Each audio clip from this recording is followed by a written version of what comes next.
Всем привет, приближается 11.11. Все блогеры дружно делают распаковки, сделаю и я. Но покупал эту штуку не на Алиэкспрессе. Пока распакую, попробуйте угадать, что здесь. Значит, вес, ну, чуть менее килограмма, а может даже чуть более, ну, около килограмма, это точно. Разрезаем. Вот так все тщательно упаковано. И здесь у нас два монстра. Ого, ничего себе, какие они большие. Ничего себе, ребята, я вам скажу. Вот такие вот. Это они такие увесистые. Вот я даже приготовил Nemo 17, чтобы сравнить с вот этими. Вот Nemo 17. А вот этот, ну, наверное, 23, думаю. Чуть позже напишу, так ли это. Проверю. Значит, вот такие здоровые штуки. Значит, это даже с энкодером один. Вот есть оптический энкодер.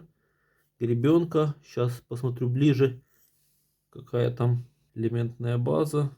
Зарубежная или отечественная. Непонятно. Непонятно, честно говоря. Опять же, все рассмотрю, потом вам, если интересно, расскажу. Человек, который продавал, спросил его, что это за принтер такой или печатная машинка. К сожалению, ответа не было. Самому интересно. Так, по поводу количества кабелей, а соответственно фаз. Биполярный или не биполярный. Так, сейчас 3, 3, 6. То есть все отлично. Ну, по делу. Смотрите, какие разъемы суровые. Вот такой, эх, красота. Ну, где-то раза два, наверное, тяжелее, чем этот Nemo 17 малыш. Нормально, нормально.